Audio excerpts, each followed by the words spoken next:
사실 개성공단이 빨리 열리는 것부터 재개되는 것부터가 제일 중요하지 않을까 싶습니다. 왜 이게 다시 열리는 게 중요한 겁니까? 말씀 계속 이어주시죠. 개성공단이 왜 필요하냐는 것은 네, 뭐 더 설명할 이유가 있겠습니까? 전 개성공단 하면 네, 지리적으로 제일 가깝고요. 네, 개성공단에 근무하는 북한의 근로자들이 우리와 같은 말을 언어적으로 네. 같은 말을 쓰고 있고 경제적인 면에서도 상당히 경쟁력이 있는 공단입니다.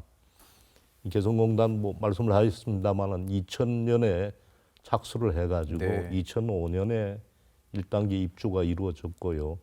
그 사이 2013년에 서너 달 중단됐다가 재개한 적이 있고 네. 뭐 불행하게도 2016년에 중단해서 이제 철수를 한 그런 상황입니다.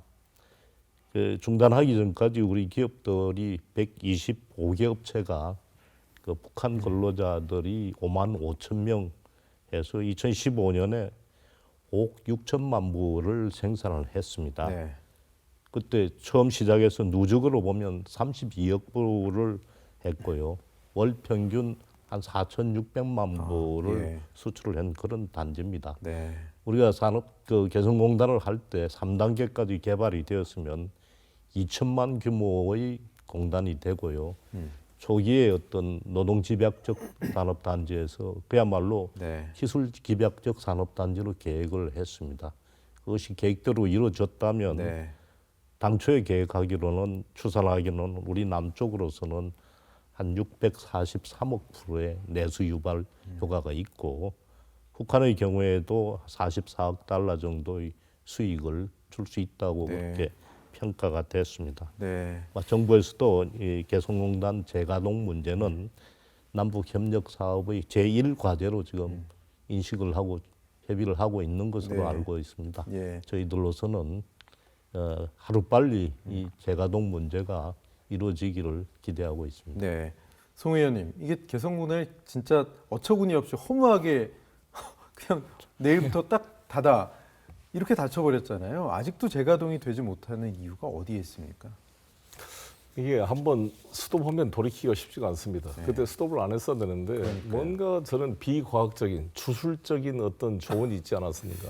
통일 대박론 이런 네, 것처럼. 그래서 최순실 씨의 조언이 있었던 게 아니냐 이런 뭐 그런 설들이 있었죠. 왜냐하면 그렇죠? 지금도 과연 그때 미국이 개성공단을 빨리 닫지 않으면 뭐 어떻게 하겠다는 압력이 있었다는 증거가 없거든요. 네. 그때는 개성공단은 미국에서도 마음에는 들지 않지만 뭐 제재의 예외로서 어쩔 수 없는 걸로 네, 이렇게 네. 용인해 주고 있는 분위기였는데 왜 우리가 갑자기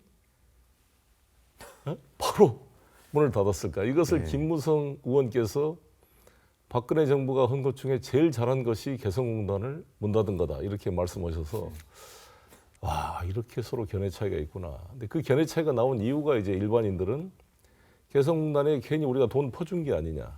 이걸 가지고 핵무기 개발로 네. 쓴 거 아니냐 이런 오해 때문에 그런데요.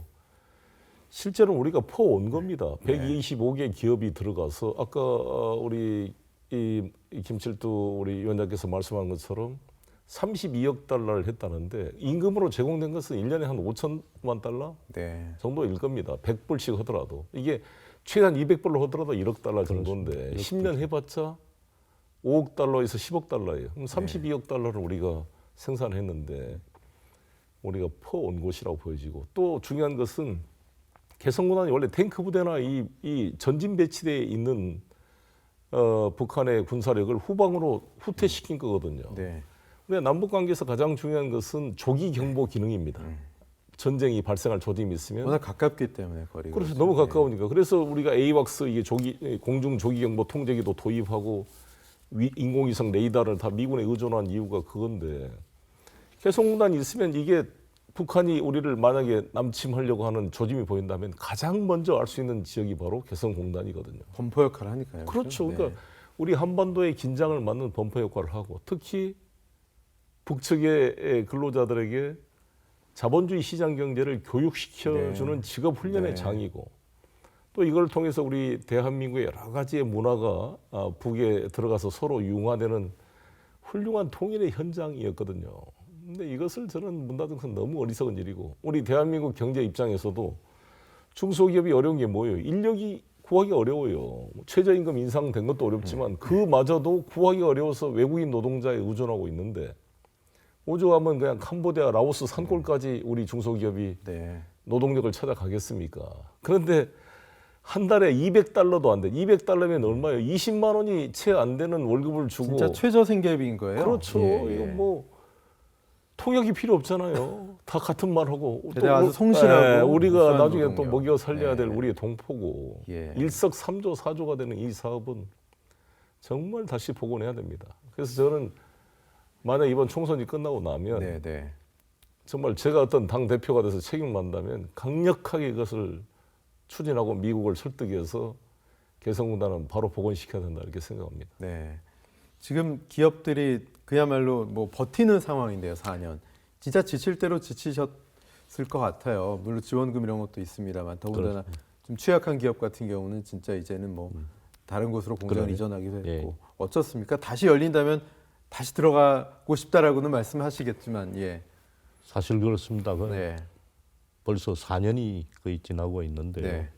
상당한 기업들이 그 경영난 때문에 폐업을 한 기업들도 아, 예. 있고 해외 공장으로 이전한 기업 외에는 거의 자기 자본 잠식이 끝나서 네. 고사 직전에 있는 것이 기업들의 현실입니다.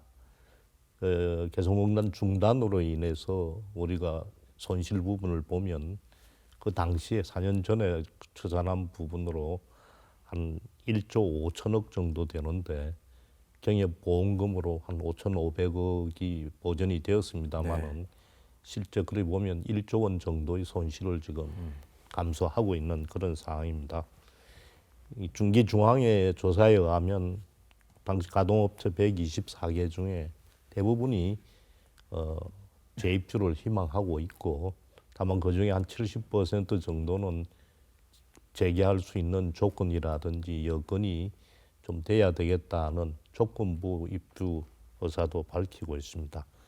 지금 말씀하셨듯이 지금 기업들이 너무 어렵기 때문에 뭐 이런 개성공단 재개가 하나의 희망으로 돼 있겠지만은 현실적으로 옆에서 보기에는 재개가 되더라도 기존 업체들이 들어가려 하면 정부의 지원이 상당히 이루어져야 된다고 저희들은 생각하고 있습니다. 네.